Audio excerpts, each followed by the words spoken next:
Hello and welcome to PlayStation Racer. My name is Mitchell Morgan and today I'm going to be tackling a race that quite a few of you have asked me to do. Before I do that, I'm just going to dive into the options and I'm going to make sure that the race difficulty is set to hard, which it is, so we're all good. We're then going to head over to Europe and we're going to be heading to the Deep Forest Raceway for one of the new races that's been included in the 1.40 upgrade. It's a GT Cup Gr.3 race at Deep Forest Raceway, and a lot of people are struggling with this one, so we've got to go with racing hard tyres. With regards to my tuning, the suspension and the differential is all basic. Downforce is unchanged, the ECU is 100, the ballast is 0, power restrictor 100, and pretty much everything else is bulk standard. You can't actually change very much in here. So although I've got a supercharger, I can't actually put that on. So we're just going to need to run with what we have.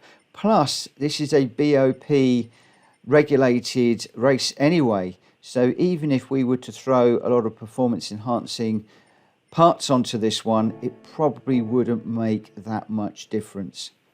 So if we now go into the race, you'll see there that the BOP is applied. We've got the mid-speed setting, but this is a GT Cup Gr.3 at the Deep Forest Raceway, 7 laps, and we're going to start off in the middle of the field in 6th position, and we've got to get into first.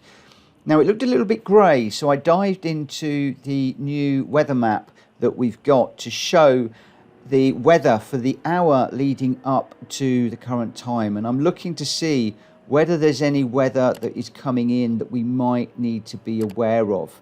It looks like the sky is dark, but the weather map is actually clear. So I've got my power level 1, I've got my brake bias right the way, or the balance right the way to the rear. The traction control is off, and I'm going to pop the radar on to watch these cars, although I'm going to need to push through these as quickly as I can. So I'm just trying to go around the outside of the Mitsubishi Lancer for the moment. Didn't quite get that pulled off. He's just staying over to the left, so we're going to try a late dive into this corner. Just using the gears just to slow down for some of these corners. So this corner here, I'm going to dive straight away down into 2nd gear to get on the back of the Supra. It looks like we've got the Lancer overtaken now. Up into 3rd, down into 2nd to get as well for this corner. And just dive down the inside of the Supra there, taking all of the curb on the left-hand side. Doesn't seem to be any track limits, so we can abuse those as much as we want right now. Braking down into 2nd at the beginning of that light grey area, and I'm trying to pick up a slipstream on this Ford GT in front. He's 0.6, 0.7 seconds ahead at the moment, so it looks like we should be able to pick up a little bit of a slipstream off him as we go down towards the hairpin. Now for the hairpin, I'm going to brake on the 150 metre board down into 2nd, and I'm diving straight for the apex to go up the inside of the Ford GT, which pushes him a little bit wide. You wouldn't get away with that in a daily race, but we're racing against the AI, and the number one thing that we need to do in this race is to get through the traffic as quick as we can. You can see how that GT has fallen back, but the 2 cars in front are pulling away. If we were to play fair, these 2 forward cars, these 2 front runners are just going to get too far away. So braking down into 2nd for that one, I will talk you around this lap, although it does change as I got more and more used to this car on this particular track. For now, I'm just trying to push the braking points as much as possible. I got out on the grass there because I was just trying to push it a little bit late, exploring which corners I could cut, where I could put the car. So we did get on the grass there and just lost a little bit to the Viper in front. The car out the front, I'm not quite sure what that one is at this stage. That car isn't getting away, but he is a little over 2 seconds down the road, so we do need to try and clear this Dodge Viper as soon as we can. So again, trying to pick up a slipstream down here, revving out this Ford GT all the time with the gears. And again now I'm looking for the 150 metre board. We're going to bury the brake pedal down into 2nd gear, and again I'm diving for the apex of the corner, just getting up the inside of the Dodge there, pushing him ever so slightly wide. Again, don't do that in the daily races because you will really annoy people, but in this race it is just something that you're going to have to do. And it's now what 2 cars I've overtaken in this race using that tactic, and that has now enabled me to try and get a run on the car in front. So we're just trying to chase him down at the moment, just down at the 2nd gear for this one. Just a word about the accelerator and the brake. I'm reading a book at the moment, and in that book the author talks about squeezing the accelerator and easing off. So you squeeze on and you ease off. And the other thing that he mentions is just to keep things as smooth as possible. And I found in this race that driving as smooth as possible paid dividends. I didn't want to be stamping on the brakes or stamping on the accelerator. I didn't want to be throwing the steering wheel around.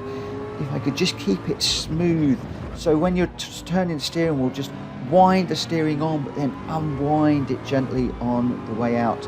And you can see that with the little red dots above the speedometer. You can see how I'm using the steering wheel.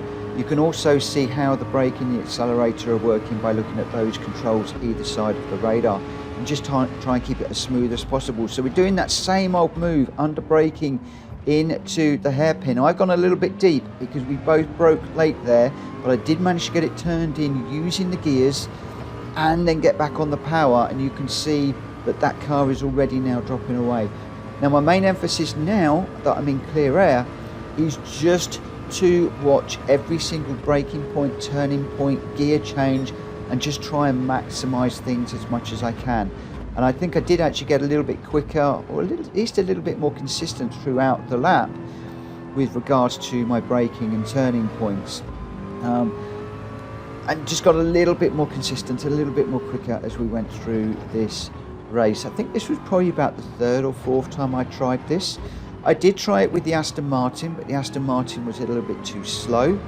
I then jumped into this Ford GT and I stumbled across this car to be the one that worked for me. I was expecting to go through numerous cars to do this one, as a number of you have been telling me that you're having to do, but the Ford GT, I jumped in this and it was just brilliant around here. It's nicely planted, it gets the power down nicely, it's got a nice lot of grunt down the 2 main straights, and for a big beast of a car, it really was quite good. Now you've got to be pretty aggressive in this one because, as I said, it's BOP leveled, which means you can't just put a massive engine in, tune it up to the eyeballs and just run away. This one you have really got to work at.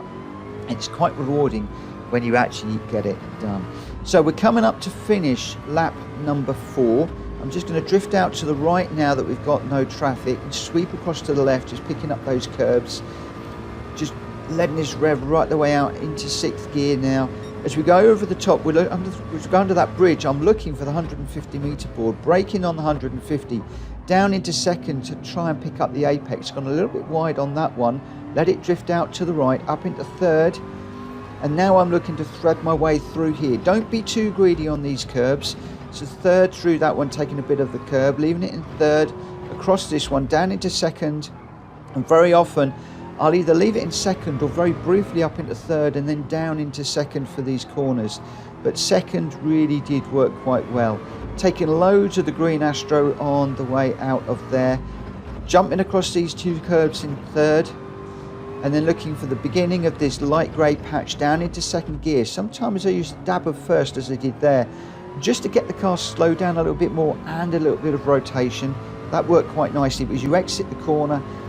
2nd, if you have got the acceleration right. If you are tending to spin there, then come out of it in 3rd, because it will be a little bit more forgiving on the accelerator. If you can though, come out of that in 2nd, squeeze the accelerator nice and gently, as you can see I am there.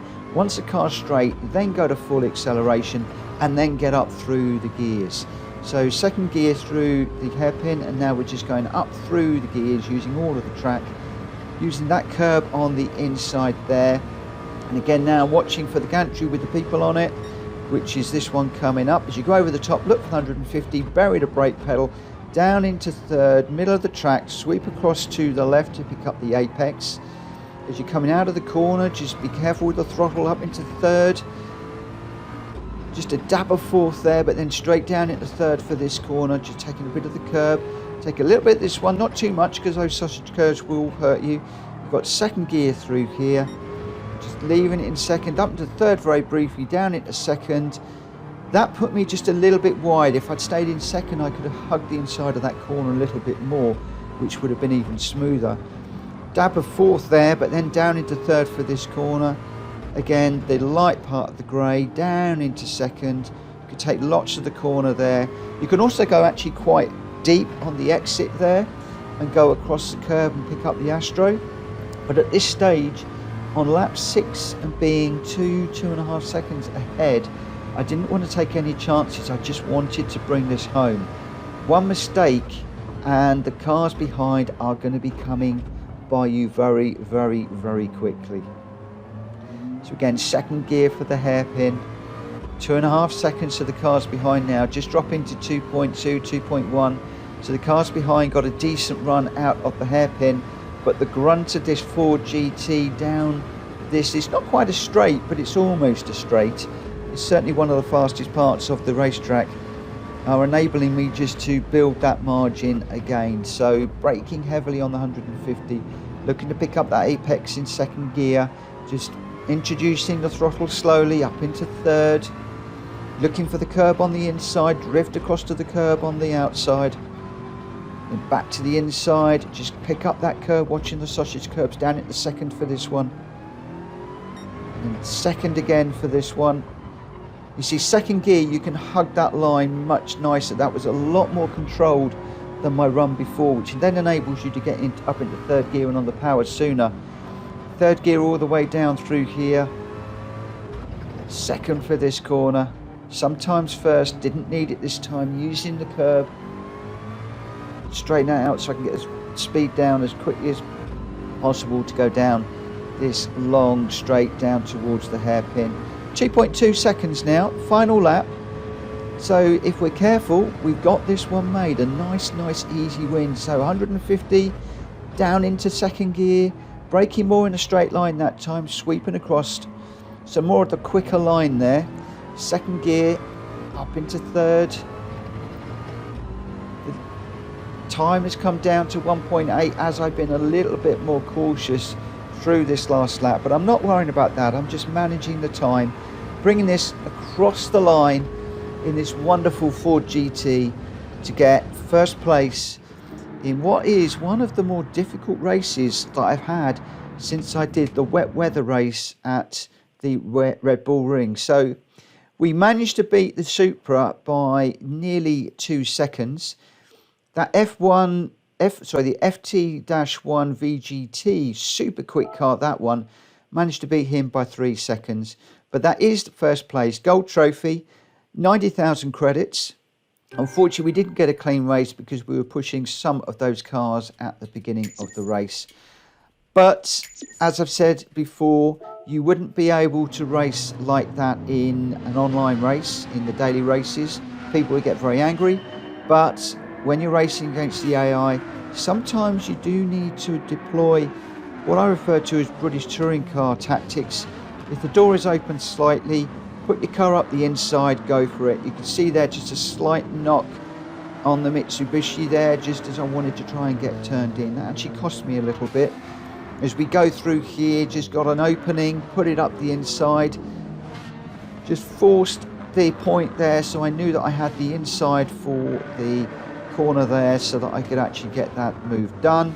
That then put me on the back of the VGT car, managed to do a move on that one as well, and then it was just a case of slipstreaming and staying with the Ford and trying to get through the cars as much as possible. A couple of little mistakes in there, getting on the grass a little bit once or twice, just as I was trying to explore the track whilst I was getting used to this one. Hopefully with this video you'll be able to keep it a little bit cleaner than me and maybe get an even quicker win. But that's how I did this GT Cup at Deep Forest Raceway in the Ford GT. I hope that you found this video useful. If you have, please hit that like button. Please smash that subscribe button if you're new around here. That will help me no end with my channel. And if you're back for more and you're a current subscriber, thanks ever so much for continuing to support my channel. And I'll see you again very, very soon. Take care. Bye-bye.